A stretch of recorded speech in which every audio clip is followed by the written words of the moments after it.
자, 우리 6월 호국 보훈의 달을 맞이했고 어저께는 6.25 전쟁 72주년 되는 날이었습니다. 그래서 6월 달이 호국 보훈의 달이라고 하는 것은 나라를 위해서 희생했던 전몰 군경들, 그들을 다시 한번 기억하고 그들에게 적절하게 보답하는 것이 이게 호국 보훈이란 뜻이죠. 마찬가지로 우리 신앙에서 호국 보훈이 있는데 하나님의 나라를 기억하고 그 나라를 위해서 헌신하며 희생했던 믿음의 조상들을 다시 한번 돌아보고 그 의미를 되새기는 것은 영적인 호국 보훈이라고 생각을 합니다. 그래서 6월 달에 하나님의 나라를 주제를 가지고 그 나라의 백성들이 어떻게 살아가야 될지 같이 말씀을 나누는 시간 계속 이어지고 있습니다. 오늘은요, 하나님이 이끄시는 땅이라는 제목을 가지고 하나님의 나라와 하나님의 나라의 백성에 대해서 같이 말씀을 좀 나누고자 합니다. 부제목이 뭐냐면 하나님을 더욱 바라볼 수밖에 없는 땅. 제가 이렇게 부제를 정했습니다. 하나님의 나라는 이제 그런 땅이라는 뜻입니다. 자, 오늘 이 말씀을 같이 나눌 때에 여러분의 이 방향이 바뀌고 온전히 세워지는 놀라운 역사 있기를 또한 축원합니다. 자, 하나님의 나라라고 하는 제목이 지금 6월 한 달에 계속 설교의 제목인데요. 주제인데 하나님의 나라는 예수님이 전파하셨던 복음의 핵심이었습니다. 우리가 가끔씩 복음을 이야기하는데 참 그런 것 같아요. 이 복음이 뭐냐 이렇게 물으면 복음이 말 그대로 복된 소식 아니에요? 그러다 보니까 많은 분들이 복된 소식이 뭐지? 가장 복된 소식 가만히 보니까 살려준다는 얘기구나. 우리가 살아갈 때 살려준다는 것만큼 복된 얘기가 어디 있어요? 아무리 많이 가져도 아무리 높게 올라도 죽는다 그러면 끝이잖아요. 많은 분들이 그런 복음의 개념을 가지시고 복음 그러니까 살려준다는 이야기. 그러면 나와 내 집이 예수 믿고 구원받는 거구나. 이게 복음이구나. 그래서 복음 그러면 우리 사도행전 말씀처럼 너와 예수를 믿으라. 주 예수를 믿으라. 너와 내 집이 구원 얻으리라. 이게 복음이다. 이렇게 생각하셔요. 그래서 이 복음의 메시지를 전해야 된다. 그 말씀을 이제 하는데 여러분 그것은 사도들이 전했던 복음이죠. 예수 그리스도를 같이 경험하고 예수 그리스도와 함께 다니다 보니까 예수를 믿으면 구원을 얻는다는 게 예수님이 외쳤던 하나님의 나라의 복음에 상응하는 실천의 과제였죠. 사도들이 그 얘기를 이제 한 거고요. 이 땅에 오신 예수 그리스도께서 복음을 전파하셨는데 그 복음이 뭐냐? 그러면 한마디로 하나님의 나라입니다. 이 앞에 화면을 보시면 이 예수님께서 이 땅에 처음 오셔가지고 전파하셨던 설교, 이 전도의 메시지가 뭐냐면 제가 마가복음 1장 15절을 한번 읽어보겠습니다. 이르시되 때가 찼고 하나님의 나라가 가까이 왔으니 회개하고 복음을 믿으라 하시더라. 제가 이제 빨간 글씨 써놨는데 하나님의 나라가 가까이 왔다. 복음을 믿으라.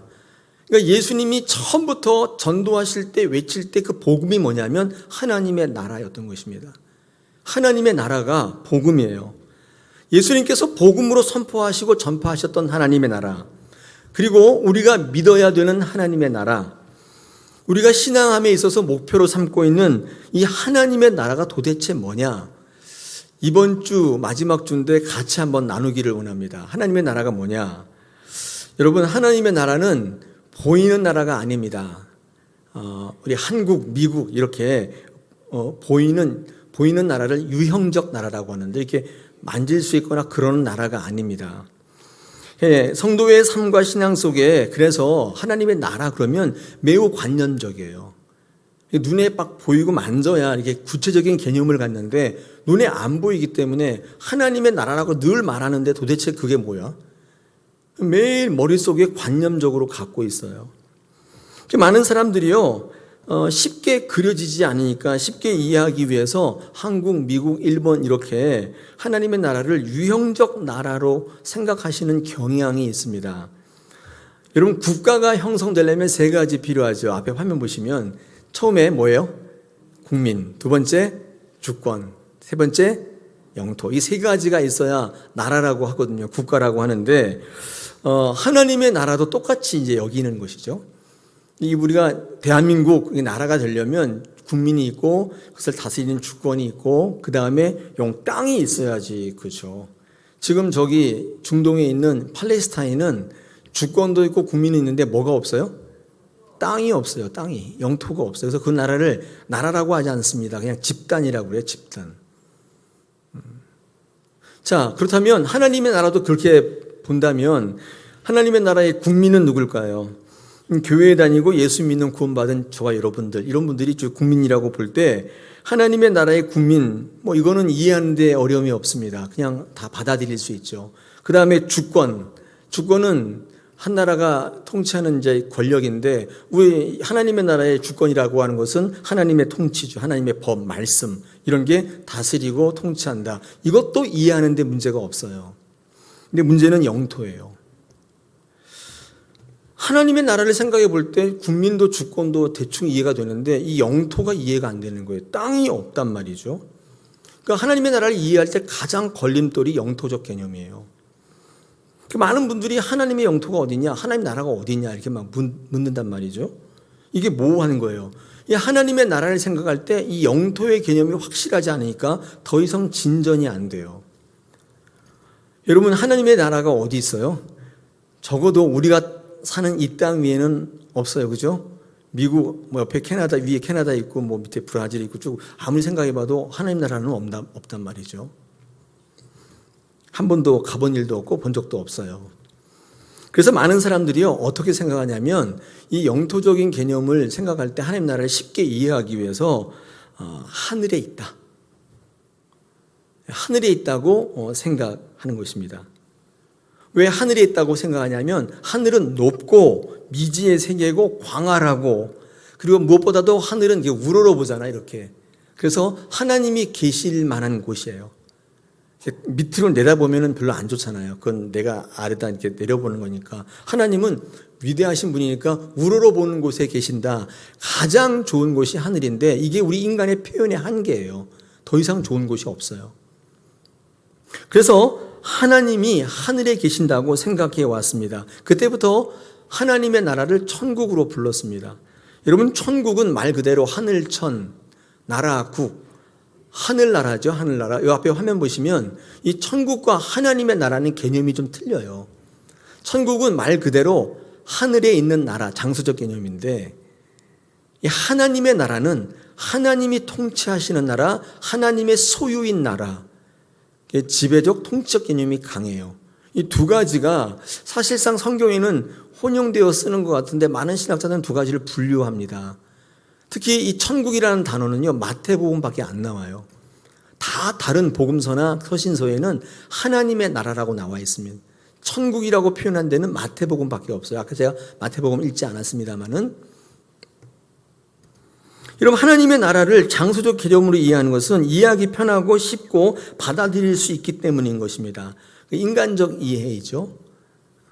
국민, 주권, 영토, 이렇게 우리가 이 땅에 살아가는 국가적 개념으로 볼 때 영토가 있어야 한다는 생각에서 인간적 이해인데, 하늘에 사신다는 개념은요, 우리 기독교의 이해가 아니라 유대교의 이해입니다. 유대교에서는요, 하나님이 천상에 계시다고 얘기해요. 그러면 지옥은 어디 있어요? 지옥 어디 있어요? 땅 속에. 그를 유대에서는 스올이라고 합니다. 스올. 네, 지옥이라고 하는 거죠. 그러니까 지금 우리 기독교가요, 유대교에 있는 그 생각을 그대로 가지고 와서 얘기하고 있는 거예요. 그러니까 이제 초대의 교회가 유대교회에서 이제 기독교가 만들어질 때 유대교 사상을 완전히 끊어버리고, 기독교, 예수님의 가르침대로 살아야 되는데 몇천 년 동안 유대교를 믿던 유대인들이 기독교를 넘어왔는데 그 유대교를 그대로 가지고 오는 거예요. 그걸 끊지 못하고. 그래서 유대교에서 말하는 천국을 가져왔고 지옥을 가져왔습니다. 수월 개념을 가져왔단 말이죠.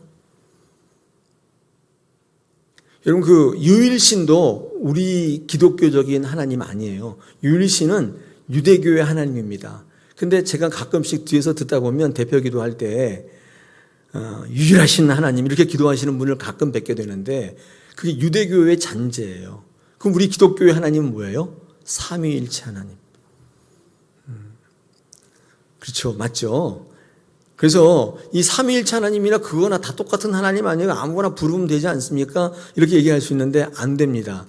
왜냐하면 이 삼위일체 하나님이 유대교와 기독교와 이슬람을 나누는 중요한 기준이 돼요. 유대교나 이슬람은 하나님을 삼일체라고 안 불러요. 그러니까 명백한 신앙의 고백이 다른 거예요. 근데 아무렇게나 부르면 되지, 이렇게 하면 안 되죠. 이 용어의 정의를 확실하게 해야 되는데 용어가 헷갈리면 본질이 날아가 버려요. 우리 법정에 가면 법정 용어가 있잖아요. 그거 써야지. 안 그러면 못 알아듣죠. 의사들은 의사들이 쓰는 용어들이 있어요. 그거 알아야 되는 거예요. 근데 그거 없이 아무렇게나 막 쓰면은 되는 것처럼 보이지만 헷갈려가지고 이게 이제 본질도 훼손되고 어디로 가는지도 잘 몰라요. 용어라는 게 굉장히 중요합니다. 우리 기독교에는 기독교 용어가 있어요. 그 용어를 잘 정의하셔야 돼요. 한 가지 예만 들면 형통이, 우리 기독교 용어는 뭐냐면 일이 잘 된다가 아니에요. 그건 세상에 있는 국어사전을 찾아보면 형통은 잘 되는 것 이렇게 되어 있지만 성경의 형통은요, 하나님이 함께 하시는 거예요. 그걸 형통이라고 얘기해요. 그러니까 이런 용어가 정의 안 돼 있으면 하나님을 믿어 형통하게 되리라 그러면 하나님 믿고 부자 된다고 착각하시는 거예요. 이렇게 예수 믿으면 우리가 뭘 믿는지도 잘 몰라요. 그러니까 자기가 정하고 자기가 예수 믿는 놀라운 현상이 우리의 삶 속에, 신앙 속에 발견되는 것입니다. 천국이 하늘나라라고 보는 것은 우리 기독교적 성경의 이해가 아닙니다. 자, 하나님의 나라를 복음이라고 선포했던 그럼 예수님은 하나님의 나라를 뭐라고 얘기하시는지 한번 들어봐야 되지 않겠습니까? 앞에 화면 보십시오. 누가복음 17장 20절 22절 예수님이 하나님의 나라를 이렇게 설명하고 있습니다. 제가 읽겠습니다. 바리새인들이 하나님의 나라가 어느 때에 임하나이까 묻거늘 예수께서 대답하여 이르시되 하나님의 나라는 볼 수 있게 임하는 것이 아니요 또 여기 있다 저기 있다고도 못하리니 하나님의 나라는 너희 안에 있다. 예수님이 하신 말씀이에요. 놀랍지 않습니까? 예수님이 하나님의 나라를 이렇게 설명하고 계시는 거예요. 예수님은 하나님의 나라를 어떤 장소라고 생각하지 않으셨던 것 같아요. 오히려 예수님은 하나님의 나라를 통치와 소유의 개념, 지배의 개념으로 말씀하고 계십니다. 하나님의 나라가 너희 안에 있다. 여러분, 이 말씀은 하나님의 나라를 정의하는 예수님의 매우 중요한 선언입니다. 매우 중요한 선언이에요. 지금 하나님의 나라를 우리 마음대로 믿고 있는, 하늘나라라고 믿고 있는, 하늘에 어딘가에 있다고 믿고 있는 많은 사람들에게 지금 선언하고 계시는 거예요. 여기 있다 저기 있다 보이게 있는 게 아니라는 거예요. 근데 왜 우리는 그렇게 믿고 있는가? 그렇죠? 아까 얘기했잖아요. 유대교에 있는 거 그대로 가져와서 그게 시간이 지나서 중세 카톨릭으로 확정되고, 여러분 카톨릭은 천국 이렇게 이해하고 있거든요.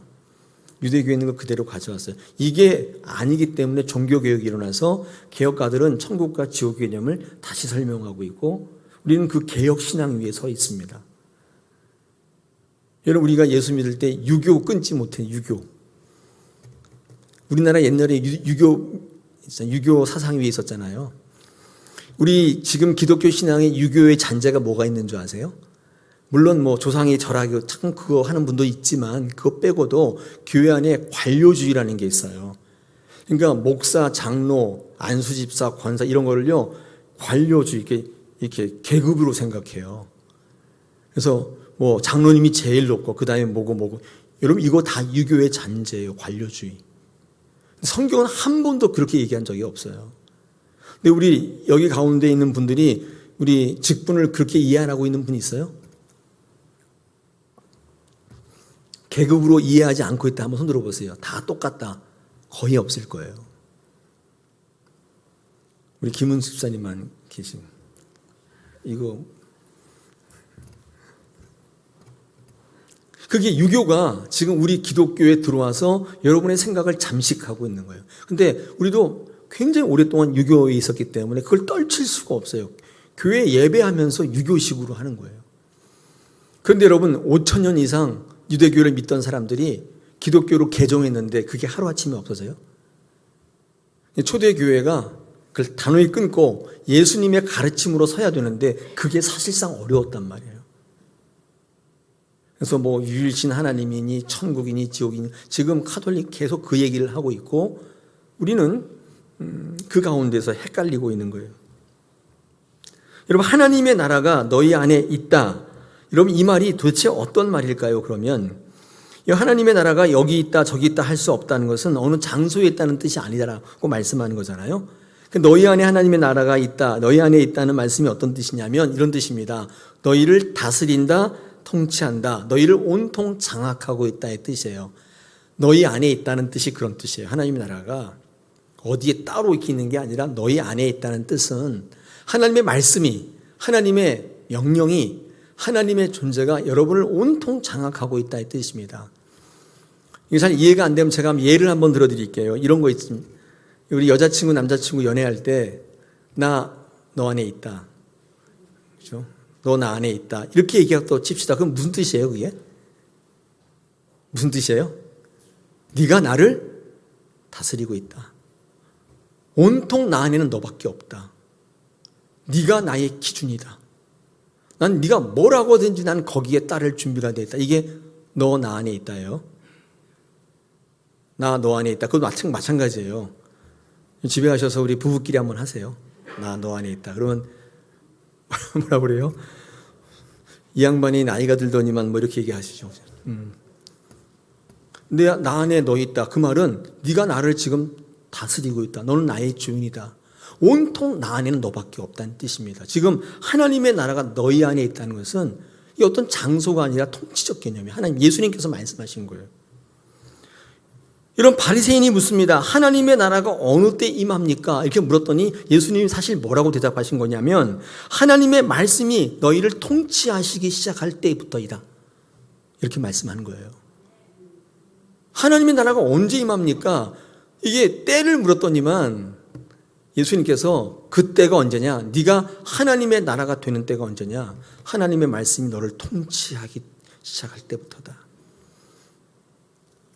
예수를 믿는데 하나님의 말씀이, 하나님의 명령이 여러분을 통치하지 못해요. 여러분이 나름대로 살아가요. 그러면 하나님의 나라가 임하지 않은 거죠. 오늘 예수님의 말씀에 의하면 그런 것입니다.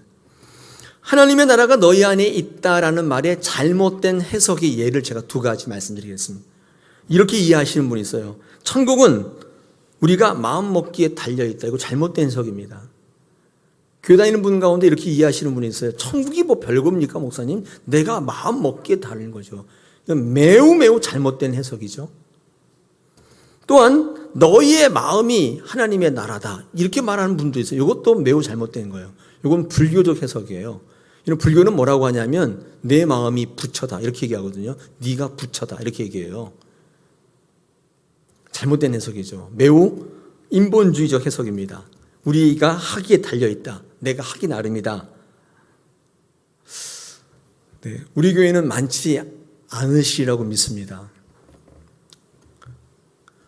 많은 분들 가운데 하나님의 나라가 내 안에 있다 이렇게 해석해요. 내가 마음 먹기에 달려있다. 내 마음이 하나님의 나라다.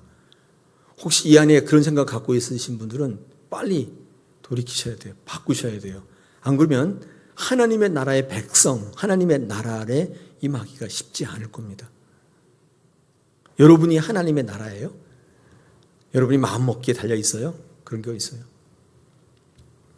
자, 오늘 너희 안에 하나님의 나라가 있다. 이 안에라고 하는 말이 있잖아요. 여러분 안에. 이때 이 안에라는 말이 헬라어로 엔토스라는 말인데 이게 영어로 보면 in으로 돼 있을 것처럼 너희 안에, 그러니까 in이라고 돼 영어에서 그렇게 보일 것처럼 보이지만 그게 아니라 실제 영어 해석을 보면 among이라고 돼 있습니다. 이 among이 뭐냐면 뭐뭐 사이에, 뭐뭐 가운데 그런 뜻이에요. 그러니까 이거를 원어 그대로 해석해 보면 하나님의 나라가 너희 안에가 아니라 너희 가운데 있다. 이렇게 해석이 옳은 해석입니다. 자, 이 말씀을 듣는 청중이 두 부류였는데 하나가 아까 바리새인이 그렇게 물었다고 그랬잖아요. 이 바리새인에게 하는 말이고 또 하나는 뭐냐면 예수님 옆에 있던 예수님의 제자들이에요. 그러니까 이 청중이 두 부류였다고 한다면, 그죠? 이 바리새인과 같은 생각을 갖고 있는 모든 군중들을 한 부류, 예수님의 말씀을 따라 살고 있는 제자들 한 부류, 이 두 부류에게 말씀하는 얘기죠. 예수님께서 이 바리새인들에게 뭐라고 했냐면 하나님의 나라가 너희 가운데, 인이 아니라 안에가 아니라 가운데 있다. 이렇게 말씀하신 이유는 이런 뜻입니다. 하나님의 나라는 너희같이 세상을 믿고 세상을 쫓아 사는 사람들, 그 세상 한복판에 있다. 이 뜻입니다. 그렇게 한번 선포하신 거예요. 하나님의 나라가 이루어져야 하는 곳은 세상 한복판이다.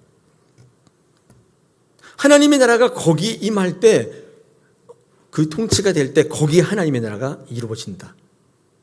너희 안에 있다. 이 세상 사람들, 자기를 믿고 자기를 쫓아 사는 많은 사람들에게 선포하신 거예요. 하나님의 나라는 너희가 살고 있는 세상 한복판에 있다. 두 번째, 이 제자들에게 이런 얘기를 했잖아요. 이 제자들은 어떤 사람들이냐면 예수님의 공동체입니다. 제자 공동체인데 여기다 대고 하나님의 나라는 너희 안에 있다 라고 말씀하신 것은 한마디로 하나님의 나라가 교회 안에 있다는 뜻입니다. 예수님의 제자 공동체, 예수님을 주로 믿고 따르는 많은 사람들의 교제, 그들의 사역 속에 하나님의 나라가 임하고 있다라고 말씀하신 거예요. 하나님의 말씀에 통치받는 성도의 공동체, 그들이 도모하는 모든 사역 속에 하나님의 나라가 이미 임하고 있다는 거예요. 이 말이 무슨 말이냐면, 여러분 교회에 와서 성도들과 교제 속에서 예배할 때 말씀을 듣는, 또 학습하는 모든 순간, 그리고 사역하는 모든 일들 가운데 하나님의 나라를 경험할 수 있다는 뜻입니다. 우리 아까 바리새인들에게 세상 한복판에 하나님 나라가 있다고 그랬잖아요. 이게 무슨 말이냐면, 너희가 살아가는 그 현실 속에 하나님의 나라가 임하고 있다는 그 뜻은 우리의 삶의 자리가 구원의 영역이라고 확대하신 거예요. 우리는 다 죽어서 하나님 나라 가는 줄 알았어요.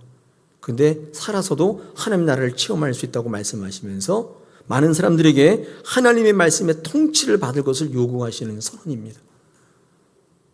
이 생각이 없는 분들은 삶을 막 살아요. 이 삶의 자리가 구원의 자리라는 걸 몰라요. 굉장한 큰 차이예요. 하나님의 나라는 죽어서 가는 나라인 줄 알고 이 땅에서는 고생 바가지로 하지만 내가 죽어서는 정말 편한 나라 갈 거다. 편한 곳으로 간다. 이런 희망을 가지고 사는, 그걸 신앙이라고 여기는 거예요. 그런데 아닌 거예요.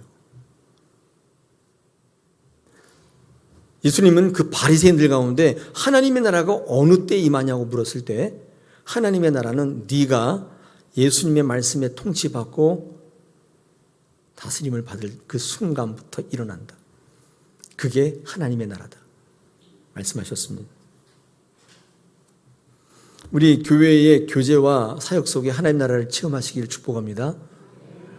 목사님, 저는 교회에서 사역하면 할수록 상처받아요. 일하면 일할수록 누가 뭐라고 해요. 저는 그래서 교회에서 일하기 싫어요. 교제하기 싫어요. 예배 끝나면 휑 그러고 싶어요. 여러분, 만약에 그런 분 계시다면 뭔가가 잘못되어 있는 거죠. 지금 하나님의 나라는 너희들 안에 임하고 있다. 너희들 사이에, 너희 교제 속에, 사역 속에 임한다. 하나님께서 여러분 돌아가셔서 하나님 나라 가기 전에 이미 이 땅에서 그걸 체험케 하셨다는. 자, 하나님의 나라를 볼 수 없기 때문에 굉장히 많은 오해들이 있습니다. 그런데 다행스럽게 하나님은 그 나라를 볼 수는 없지만 하나님께서 우리에게 짐작할 수 있는 하나님의 나라의 모델을 주셨습니다. 그게 뭐냐면 바로 가나안 땅입니다. 가나안 땅은 하나님의 나라를 볼 수는 없지만 하나님의 나라가 어떻게 우리에게 임하는지, 하나님의 나라의 백성이 누구인지를 보여주는 유형적 모델이에요. 모델. 실체는 아니지만 이거를 딱 보면 짐작할 수 있다는 뜻입니다. 하나님은 출애굽을 통해서 이스라엘 백성들을 하나님의 땅으로 인도하시는데 하나님의 약속의 땅, 젖과 꿀이 흐르는 땅, 하나님이 이끄시는 땅을 가나안 땅으로 지목하시고 보게 하셨어요. 그리고 이스라엘 백성들을 어떻게 출애굽시켜서 구원시켜서 광야를 거쳐서 가나안 땅으로 가게 하는지를 그 여정을 쭉 설명하시면서 우리에게 보이는 하나님의 땅을 모형을 주신 거예요. 자, 봐라. 이렇게 간다. 이런 여정을 통해 이렇게 간다. 이게 하나님의 땅이다. 잘 묵상해야 한다. 이렇게 말씀하신 거예요. 이러면서 애굽에 있던 이스라엘 백성을 광야로 끌어내시고 광야에서 가나안 땅으로 가게 하시는 이 여정을 쭉 그들을 옮겨가시는데, 애굽은 어떤 땅이냐면 애굽은요 전적인 노예로 살았던 땅이에요. 하나님을 바라보지 않는 땅이에요. 그냥 제약된 본성대로 구원 이전의 모습이에요. 그냥 먹고 사는 거예요. 인생의 최대의 목표가 배불리 먹고 편안하게 사는 거예요. 그게 노예거든요. 그렇게 있던 그 백성을 하나님께서 선택하니까 그들이 하나님께 부르짖게 돼요. 하나님을 바라보게 돼요. 살려달라고 외쳐요. 하나님께서 그 음성을 들으시고 그들을 그 종되어 땅, 노예의 땅 애굽에서 하나님을 바라볼 필요 없는 그 땅에서 그들을 건져서 광야로 이끄십니다. 여러분, 광야가 그러면 어떤 곳이냐고 물으신다면, 여러분, 광야의 정의는 이렇습니다. 아무것도 없기 때문에 하나님을 바라볼 수밖에 없는 곳이에요. 아까 노예되었던 애굽은 하나님을 바라보지 않아도 되는 땅이었는데, 이제 하나님 땅으로 인도하실 때 어디로 인도하신 거예요? 광야. 이 광야는 하나님 땅으로 점점 가까이 가고 있는데, 그 땅은 뭐냐? 하나님을 바라볼 수밖에 없는 땅이에요. 아무것도 없어요. 여러분, 차라리 노예 때가 나았어요. 거기는 밥이라도 먹었죠. 먹고 사는 데는 지장 없었어요. 다소 고되고 힘들긴 했지만 먹고 사는 데는 지장 없었어요. 그게 노예거든요. 근데 하나님께서 그들을 빼내서 광야로 딱 내보니까 거기는 아무것도 없어요. 그냥 하나님만 바라봐야 돼요. 그 땅으로 옮기셨어요. 여러분, 그래서 천신만고 끝에 그들이 이제 가나안 땅에 들어가게 하셨습니다. 여러분, 가나안 땅이 그럼 뭐냐 또 묻고 싶으시죠? 하나님의 땅인데 딱 들어가 보니까 이게 어떤 땅이냐면 완성의 땅이고 성취의 땅인 줄 알았습니다. 내가 생각하는 것처럼 그냥 가만히 앉아있으면 다 먹여주시는 땅인 줄 알았고, 무의도식하며 사는 땅, 편안한 땅, 더 이상 고민과 갈등과 경쟁이 없는 그런 땅인 줄 알았는데 딱 가보니까 이거는 광야보다 더 하나님을 의지할 수밖에 없는 곳이었어요.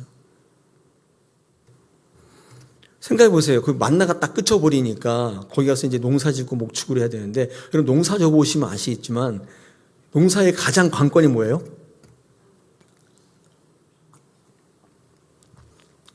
농사 안 지어보셨죠? 저도 안 지어봤어요. 저는 군대 있을 때 깻잎하고 고추 농사를 해봤는데 기억도 안 나요. 근데 그거는 그냥 물만 이렇게 부으면 돼요. 이렇게 분무기에다 매일 주기만 하면 되는데, 여러분, 농사를 딱 짓게 되면 비가 안 오면요, 그 모든 수고가 다 끝장이에요. 지금 미국에 전례 없는 가뭄이 장난이 아닙니다. 신문에 이렇게 돼 있더라고요. 인류가 생긴 이래 최대 가뭄? 이렇게 기사가 나와 있더라고요. 여러분, 비 안 오면 모든 게 다 끝장이에요. 가나안 땅에 딱 가니까 만나가 그치니까 농사 져야 되잖아요. 근데 비가 안 와서 매일같이 하나님만 쳐다볼 수밖에 없는 땅, 거기가 가나안 땅이었어요. 하나님이 이끄시는 땅이 어디냐? 하나님을 더욱 바라볼 수밖에 없는 땅이, 거기 가면 다 끝나는 줄 알았어요. 완성, 성취, 무의도식, 내 마음대로 사는 거, 이런 건 줄 알았는데 가보니까 그게 아니에요. 하나님을 더욱 바라볼 수밖에 없고 하나님이 소망이 될 수밖에 없는 그 땅, 여러분, 거기가 하나님의 나라였던 거예요. 자, 오늘 본문 얘기를 좀 하겠습니다. 오늘 본문은요, 야곱과 에서가 화해하는 장면이 나타나 있는 본문입니다. 극적으로 화해합니다. 이런 하나님께서 이 야곱이 이 에서를 만날 때 아주 극적으로 화해를 이루시는데, 이게 하나님이 하시는 역사였거든요. 야곱은 형 만나면 죽을 것 같아가지고 얼마나 불안했으면 다 나누고 소떼도 나누고 양떼에서 다 형에게 줄 예물이 아닌 뇌물이에요. 뇌물을 다 준비해 놓고, 그리고 딱 갔는데 형이 400명의 군사를 딱 데리고 나온 거예요. 엄마, 나 이제 죽었다, 이렇게 생각하고 있는데 의외의 반응이 있어요. 이 에서가 막 달려나오더니만 이 야곱을 막 끌어안고 키스하고 난리예요. 그리고 막 우는 거예요. 이 야곱이 너무 오한이 벙벙한 거예요. 왜 이러지? 나 죽이려고 400명 군사 데리고 나온 게 아닌가? 이렇게 생각했었는데 예기치 못한 결과를 보게 된 것입니다. 예기치 못한 결과예요. 여러분, 이 에서와 만날 때 야곱의 가장 큰 문제였거든요. 이게 죽느냐 사느냐의 문제였어요. 여러분, 그래서 에서를 딱 만났는데 이런 예기치 않은 일이 벌어지면 뭐가 풀린 거예요? 야곱의 문제가 해결된 거예요. 여러분, 그럼 어떻게 돼요? 하나님 바라보지 않게 되겠죠. 여러분, 뭔가 어려움이 있어야 하나님 바라보지 않아요. 근데 그 인생 최대의 절체절명의 문제였는데, 딱 갔는데 예기치 않게 어머 이 형이 왜 이러지? 미쳤나 봐. 막 끌어안고 키스하고 난리가 난 거예요. 그래서 이게 문제가 해결이 돼 버렸어요. 예기치 않게. 근데 여러분 보십시오. 있잖아요, 이 에서가 그러고 난 다음에 야곱에게 뭘 제안하냐면 야곱과 연합되기를, 에서와 연합되기를 요청해요. 너 나랑 같이 가자. 에서와 연합을 제안하는 것입니다. 여러분, 그래서 에서가 뭐라고 하냐면 세일 땅으로 같이 가자 이렇게 제안을 해요. 그때 야곱이 거절합니다. 여러분, 세일 땅이 어떤 땅이냐면요, 이 세일 땅은요, 이 에서가 성공한 땅이에요. 에서의 성공 스토리가 난무하는 땅이에요. 난 이렇게 성공했다예요. 여러분, 에서는요, 사회적으로, 이 물질적으로 엄청 성공했습니다. 부자가 되어 있었고, 이 야곱이 주는 뇌물도 안 받을 만큼, 거절할 만큼 굉장히 성공했었고, 또 400명의 호위병을 거느리고 다니는 굉장히 사회적으로도 성공한 사람, 모르겠습니다. 뭐 군 장성이 되었는지 국회의원이 되었는지 아니면 검찰총장이 됐는지 어쨌든 400명의 호위병을 데리고 왔고, 뿐만 아니라 이 에서는요, 굉장히 인격적으로도 아주 훌륭한 사람이에요.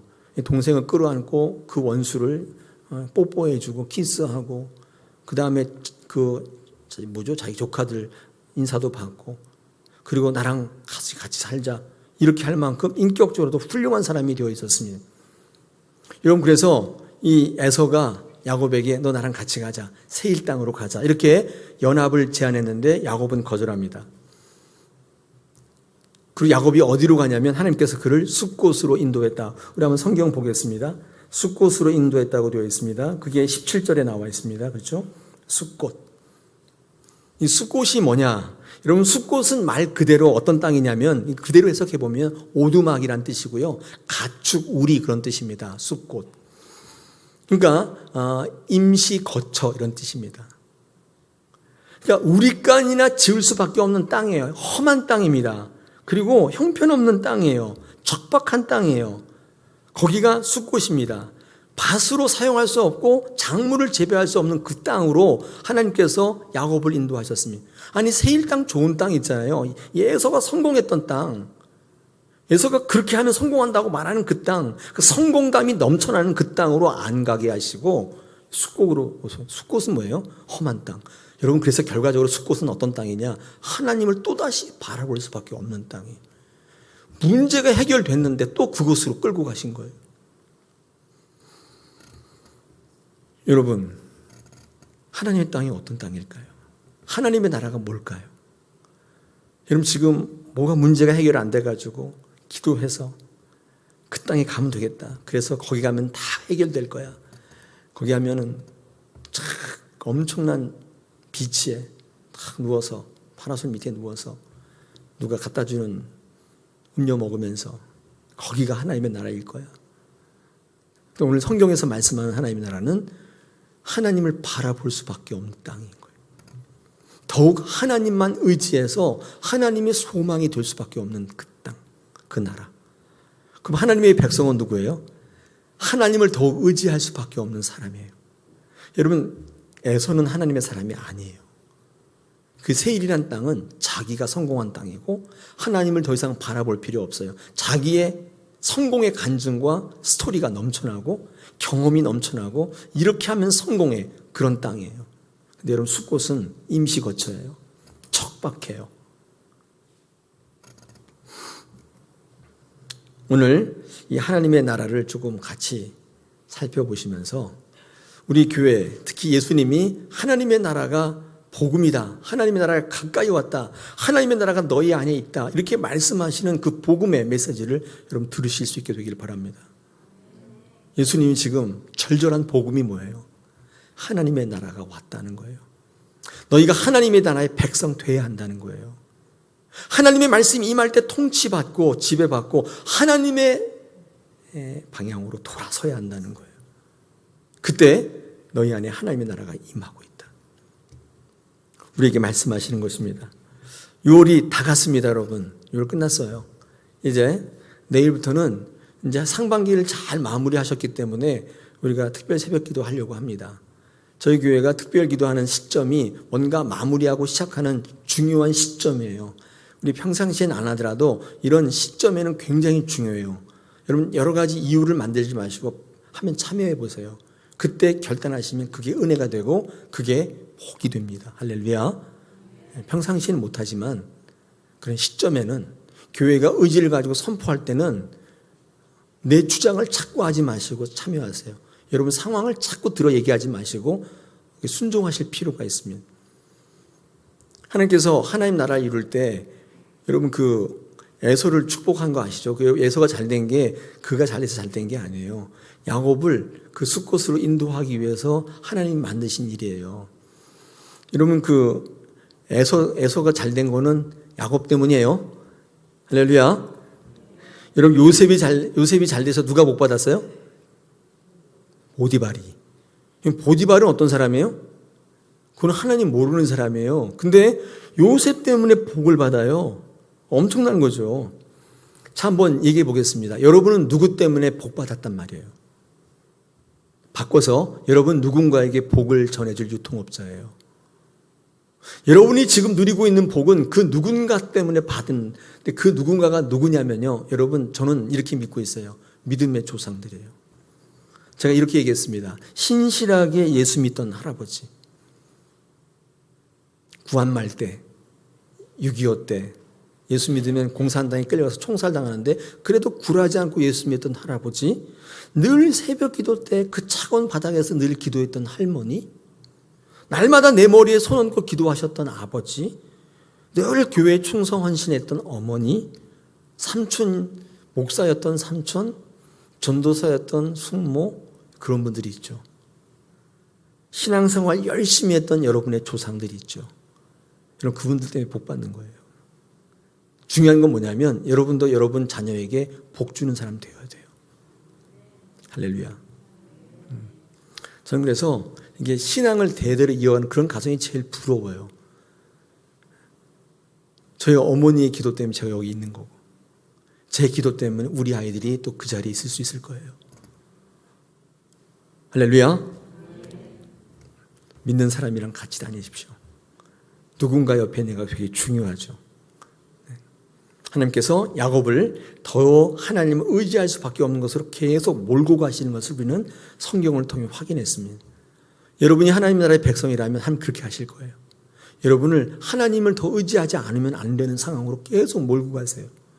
에서처럼 하나님 없어도 되는 땅이 아니라 하나님이 절대적으로 필요한 땅으로 계속. 우리 다사랑교회가 그런 귀한 하나님의 나라 되기를 원합니다. 저희 모두가 하나님의 백성 되시기를 축복합니다.